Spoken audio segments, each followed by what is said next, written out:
RM2 Sharing Ilmu, Aksi, dan Pengembangan, yang dimana tema kita pada sore hari ini yaitu transformasi kepemimpinan, coaching, dan punishment yang akan disampaikan oleh Bapak Oki Dimas Saputra selaku Kasubag Perencanaan Tenaga Kerja dan Pengembangan Sumber Daya Manusia. Mungkin untuk mempersingkat Materi ini. waktu, kita langsung saja mendengarkan materi yang akan disampaikan oleh Bapak Oki Dimas. Kepada Bapak Oki Dimas, waktu dan tempat dipersilahkan.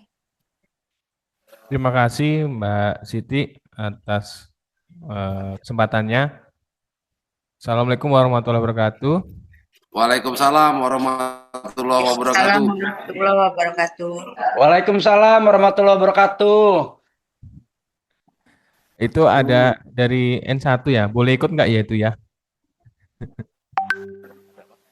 Baik, Bapak dan Ibu sekalian, pada kesempatan sore hari ini menyambung materi selanjutnya karena tadi sudah disampaikan oleh Pak Budi terkait dengan warisan. Ini adalah lanjutan daripada RM-1 mengajar karena RM-1 mengajar sudah mendapatkan giliran untuk menyampaikan materi terkait RM-1 mengajar. Selanjutnya yaitu RM-2. Nah, ini kebagian yang pertama karena kemarin Mbak Ti nodong, Mbak, yang pertama ya Pak, kata Mbak Ti kan. Jadi mau nggak mau kita harus siap. Namun ini sifatnya bukan kepada RM mengajar ya, artinya kita lebih kepada sharing terkait dengan pekerjaan, baik secara teori maupun pengalaman yang sudah kita dapatkan. Adapun tema pada sore hari ini yaitu transformasi kepemimpinan, coaching versus punishment, membangun budaya bertumbuh di era kerja modern. Next.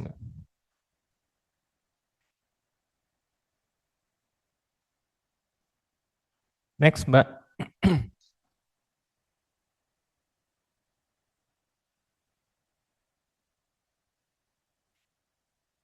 Mbak Siti, next. Operatornya turu.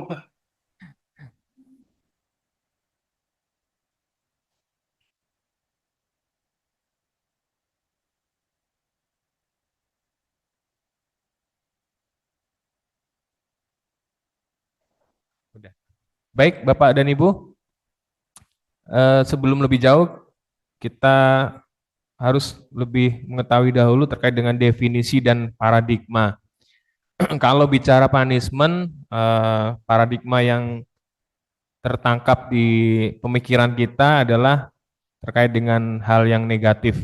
Ketika seorang karyawan mendapat punishment, itu sepertinya sebuah hal paradigma yang negatif. Adapun definisi terkait dengan punishment, yaitu pemberian konsekuensi negatif atau penderitaan sebagai respon terhadap perilaku yang dianggap salah.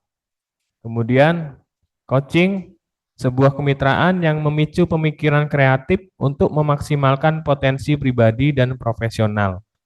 Adapun pesan kuncinya yaitu kalau coaching itu membangun kapasitas dan punishment itu membangun batasan. Next.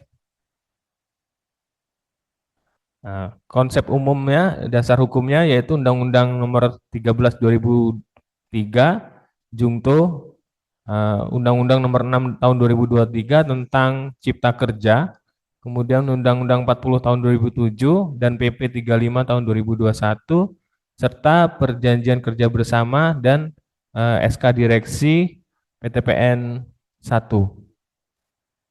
Next. Konsep umum terkait dengan SBDK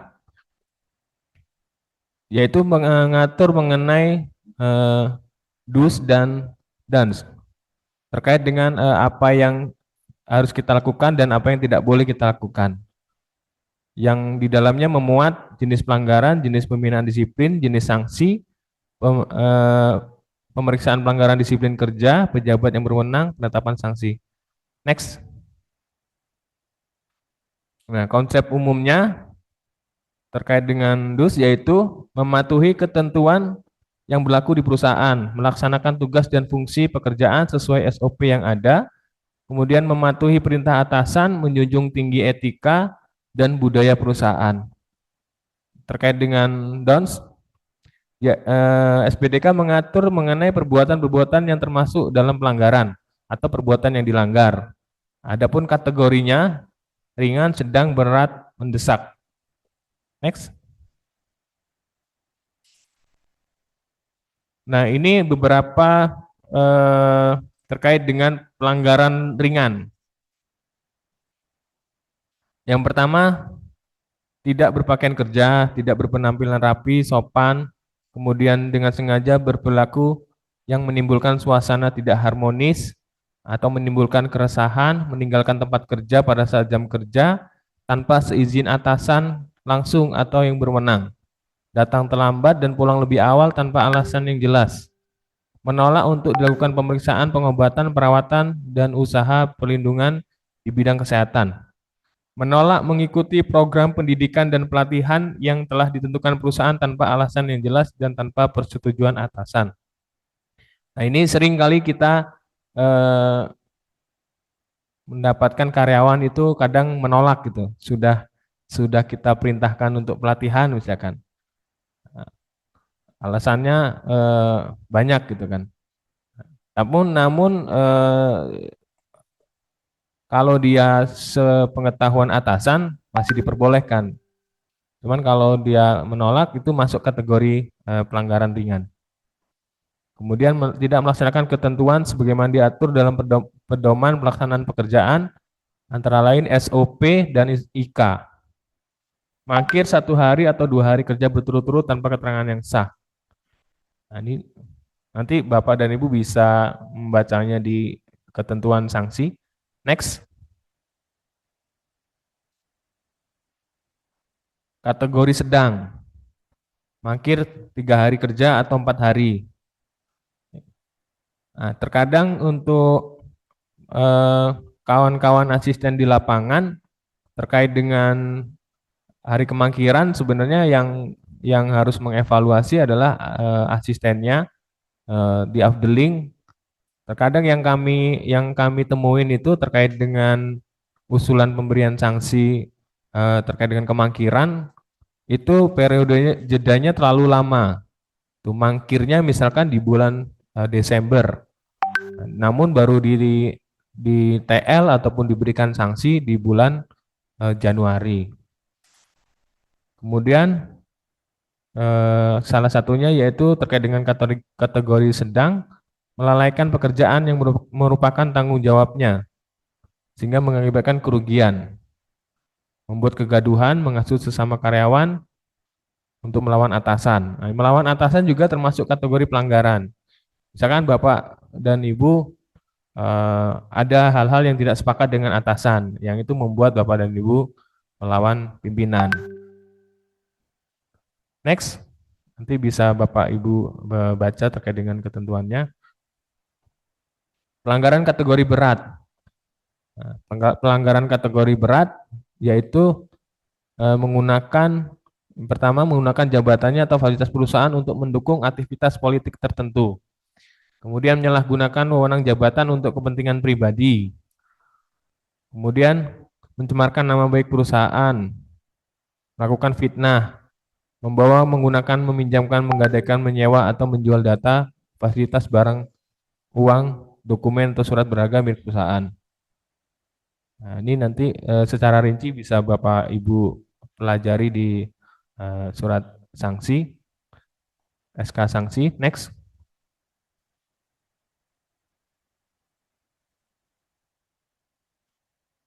Pelanggaran kategori mendesak.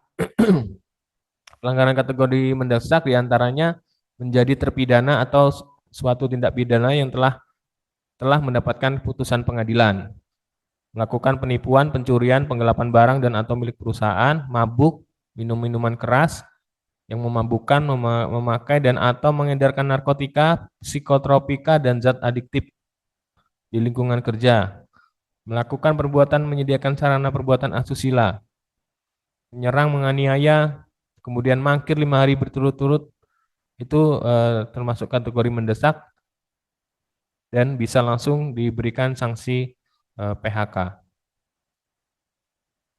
Next. Nah, ini jenis pembinaan disiplin dan masa berlakunya. Teguran lisan, teguran tertulis, surat peringatan 1, surat peringatan 2, surat peringatan 3. Kalau teguran lisan tertulis ini masa berlakunya 3 bulan, SP1 sampai dengan SP3 ini 6 bulan.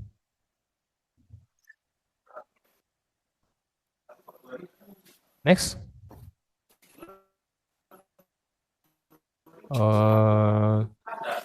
Nah, ini masa pelanggaran disiplin itu misalkan bila mana seseorang mendapatkan sanksi tertulis. Nah, dalam masa mendapatkan teguran tertulis itu kan 3 bulan. Dalam waktu 3 bulan apabila si karyawan ini melakukan sanksi lagi, maka sanksinya bisa bertingkat menjadi SP1. SP1 jangka waktunya 6 bulan. Bila mana dalam 6 bulan ini yang bersangkutan melakukan pelanggaran lagi, nanti sanksinya akan bertingkat kembali. Ya, seperti itu. Jadi sanksi yang pertama awal terbit itu menjadi gugur. Next.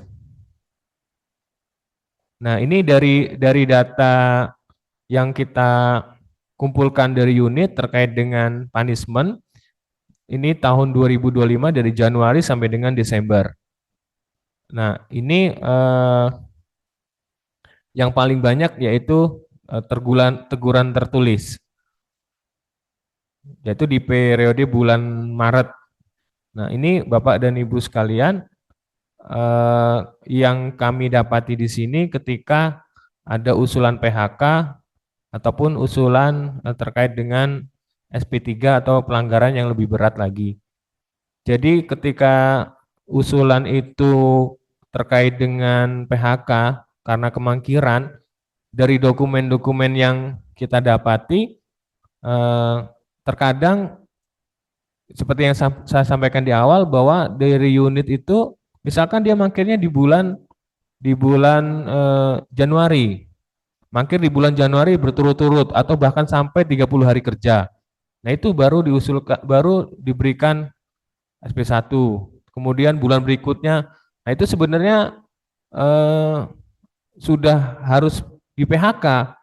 Jadi bukan lagi SP1, SP2, SP3. Jadi kalau sudah 30 hari kerja itu jadi timbul pertanyaan kan, apakah rekan-rekan di asisten selama yang bersangkutan tidak masuk selama seminggu saja, itu harusnya mendapat perhatian. Ini sudah 30 hari kerja, baru diberikan sanksi.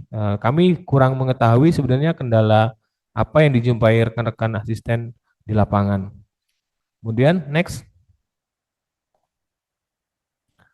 Nah, berdasarkan monitoring tersebut yang saya sampaikan tadi bahwa masih ada ditemui angka kemangkiran karyawan yang tinggi, namun dalam pemberian sanksi selalu terlambat. Jeda antara mangkir dan pemberian sanksi terlalu lama. Dan ini surat sanksi yang terbit perlu diperhatikan karena di dalam pemberian sanksi itu ada konsideran-konsideran yang memang jangan sampai kita salah karena akan berpotensi kepada gugatan PHI. Next. Nah, ini faktor-faktor utama yang mengapa karyawan melakukan pelanggaran. Yang pertama, faktor internal. Faktor internal yaitu kurangnya disiplin diri. Nah, ini kebiasaan menunda pekerjaan atau sulit bangun pagi yang berujung pada absensi buruk. Yang kedua, masalah ekonomi. Tekanan finansial yang mendesak bisa memicu tindakan fatal seperti fraud, penggelapan, atau korupsi. Nah, seperti yang kita ketahui bahwa kalau karyawan itu sudah terkena masalah finansial, misalkan si karyawan judi ataupun terlalu banyak cicilan, ini akan mengganggu kinerja sehingga yang bersangkutan itu melakukan hal-hal yang negatif atau yang melakukan hal-hal yang dilarang oleh perusahaan. Kemudian kondisi mental dan fisik, burnout, stres berat, atau masalah keluarga sering menurunkan fokus sehingga karyawan melakukan kesalahan fatal atau melanggar SOP. Nah, ini tak jarang memang selaku asisten memang harus melakukan komunikasi dengan bawahan setingkat mando atau pemanen terkait dengan kadang-kadang kan mungkin mereka tidak semangat kerja, bisa jadi ada masalah di dalam keluarganya. Itulah di situ kita harus hadir memberikan nasihat ataupun apa namanya wejangan sehingga kondisi mental ataupun stres yang dialami oleh karyawan dapat terobati. Kemudian karakter dan etika. Itu rendahnya integritas atau sikap meremehkan aturan yang dianggap sepele. Jadi seperti yang tadi dianggap sepele, masuk nggak masuk ataupun mangkir sehari 2 hari itu nggak dilakukan teguran sehingga karyawan menganggap nggak apa-apalah gitu, mangkir sehari 2 hari nggak ditegur kok gitu. Nah itu yang akhirnya kesalahan berulang dianggapnya sepele. Memang terkait dengan masalah ekonomi tadi, salah satunya pinjaman bank yang terlalu banyak. Nah itu yang rekan-rekan asisten di lapangan biasanya kalau orang minjem bank itu kan harus sepengetahuan asistennya ya, asistennya pimpinan langsung di afdeling ataupun di bagian. Nah itu bapak-bapak juga harus teliti dan cermat apa namanya, jangan sampai si karyawan atau bawahan kita itu terlalu banyak pinjaman gitu, gali lubang tutup lubang gitu. Itu yang memang sangat membahayakan. Kemudian faktor sistem dan lingkungan kerja, yaitu sosialisasi aturan yang lemah. Nah, seperti yang disampaikan oleh Pak Budi tadi, kita sebagai pimpinan harus sering melakukan sosialisasi terkait dengan SOP atau lingkungan kerja. Kemudian pengawasan longgar. Adanya celah dalam sistem kontrol membuat karyawan merasa aman dan melanggar tanpa ketahuan. Nah, ini Bapak dan Ibu selaku unsur pimpinan di lapangan juga harus melakukan pengawasan kepada tim di bawahnya.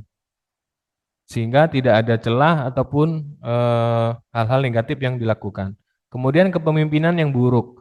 Atasan yang tidak memberi contoh atau bersikap tebang pilih membuat karyawan merasa aturan tidak berlaku adil. Kemudian budaya kerja toksik. Jika rekan kerja lain sering melanggar tapi dibiarkan, karyawan baru cenderung ikut-ikutan agar merasa diterima. Nah ini kalau kita membiarkan karyawan yang melakukan kesalahan, dibiarkan itu akan menular ke karyawan yang lainnya. Kemudian ketidakpuasan kerja, ketidakadilan kompensasi, merasa gaji tidak sebanding dengan beban kerja, sering menjadi alasan pembenaran untuk mencuri waktu atau fasilitas kantor. Kemudian kurangnya jenjang karir, tanpa masa depan yang jelas, karyawan menjadi apatis dan tidak peduli pada konsekuensi sanksi atau sikap pejat atau sikapnya seperti ini, pecat saja kalau berani. Nah seperti itu. Catatan penting, sanksi sebaiknya tidak hanya bersifat menghukum, tapi juga bersifat pembinaan. Jika tujuannya hanya menghukum tanpa memperbaiki akar masalah, seperti sistem yang buruk, pelanggaran yang sama kemungkinan akan besar dan terulang oleh orang yang berbeda. Next.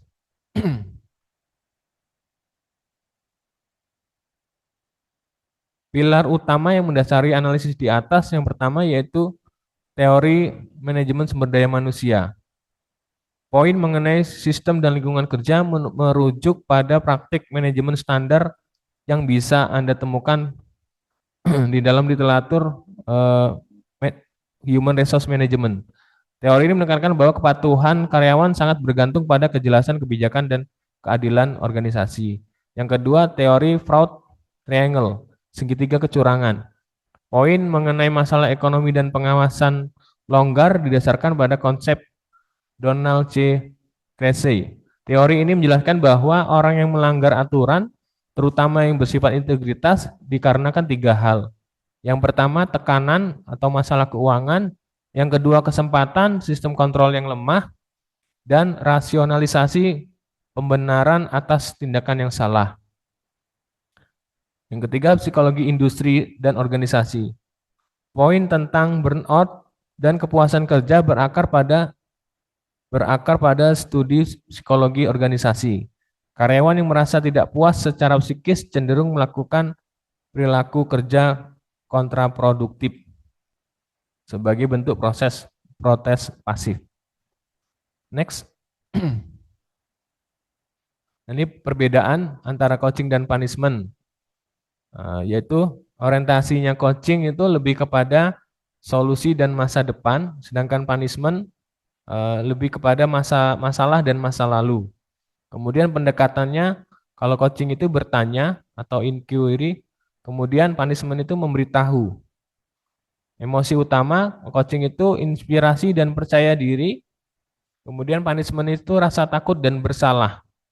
Dampaknya, kalau coaching itu perubahan perilaku permanen, kalau punishment itu perubahannya sesaat, dalam kurung kepatuhan. Next. Mengapa punishment tidak lagi relevan? Yang pertama, menghambat inovasi. Karyawan takut melakukan eksperimen karena resiko hukuman. Seperti tadi ketika Pak Budi menjelaskan bahwa aturan itu harus sering dilakukan sosialisasi dan update karena terkadang perkembangan zaman tidak sesuai dengan aturan yang ada. Kemudian vaksinasi tinggi. Tahun 2026 di tahun 2026 talenta terbaik akan meninggalkan lingkungan yang mengandalkan intimidasi. Di beberapa tahun ini memang ada beberapa Gen Z yang sudah resign. Salah satunya itu tekanan dari pimpinan. Kemudian merusak psikologis, memicu toxic masculinity atau budaya kerja yang penuh tekanan. Hanya gejala. Punishment hanya menghapus gejala, bukan akar masalah. Next. Keunggulan budaya coaching. Yang pertama, psikologi safety. Menciptakan ruang aman untuk mengetahui kesalahan dan memperbaikinya. Yang kedua, adaptabilitas. Coaching mempercepat proses belajar terhadap teknologi baru, seperti AI. Kemudian, anggota tim mampu mengambil keputusan mandiri, pemberdayaan atau empowerment. Kemudian, hubungan kuat, membangun loyalitas jangka panjang antara pemimpin dan tim. Next.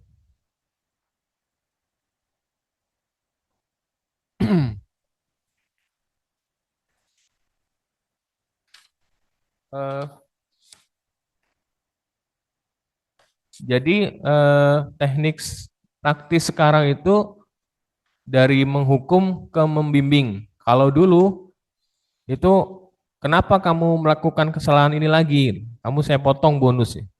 Itu punishment. Kalau sekarang apa yang menghambatmu mencapai target kali ini? Apa dukungan yang kamu butuhkan agar hal ini tidak terulang? Nah, itu terkait dengan itu sebenarnya manajemen sudah berjalan mengarah ke sana terkait dengan hal ini, seperti yang kemarin pada waktu rapat evaluasi. Jadi seluruh manajer itu menyampaikan evaluasi kinerja dan rencana kerja di 2026. Nah, itulah yang disampaikan oleh BRM, Pak Denny dan Bu Rina serta kabak-kabak.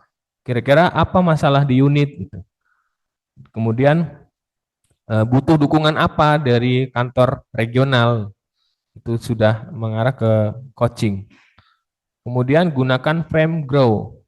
Grow itu singkatan dari goal, reality, option, tindakan.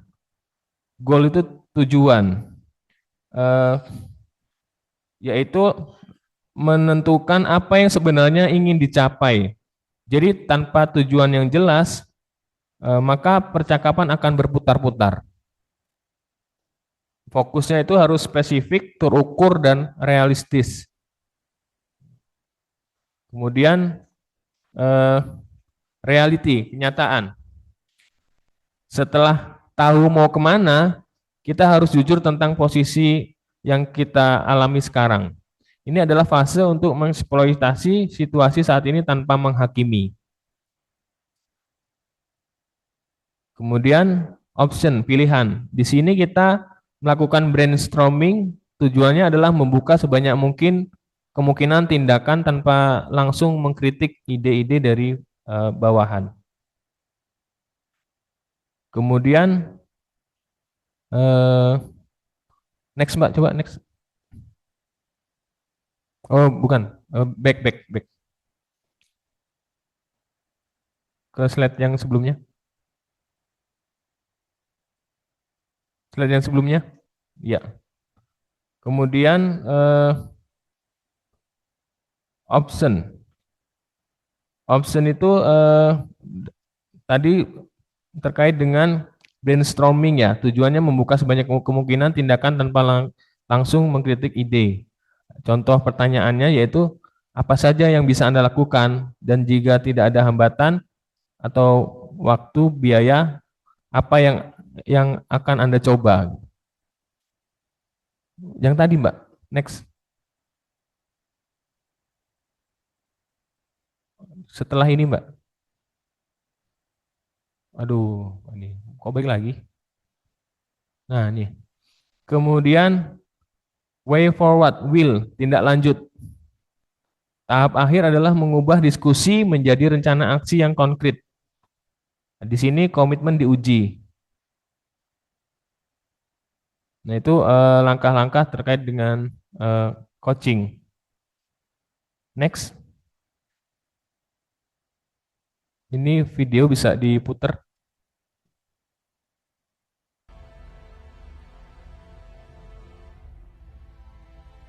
Suaranya nggak ada.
Oke, tadi adalah gambaran video singkat terkait dengan bisa disimpulkan kalau menurut saya adalah coaching dan punishment. Jadi sebenarnya punishment itu cara terakhir kita untuk melakukan pembinaan kepada karyawan. Tapi namun sebelum itu kita sebagai karyawan ataupun pimpinan harus melakukan pembinaan terhadap tim kita yang melakukan kesalahan. Kalau sudah kita coba coaching 1 kali, 2 kali juga masih belum berubah, barulah kita lakukan langkah punishment. Next. Next. Kesimpulan dan penutup. Hukuman menghasilkan kepatuhan, tetapi coaching menghasilkan kehebatan. Mari beralih dari pemimpin yang mengadili menjadi pemimpin yang menginspirasi. Demikian dari saya, kurang lebihnya kami mohon maaf. Saya akhiri. Assalamualaikum warahmatullahi wabarakatuh. Waalaikumsalam. Waalaikumsalam warahmatullahi warahmatullahi wabarakatuh. wabarakatuh. Waalaikumsalam warahmatullahi wabarakatuh. Baik,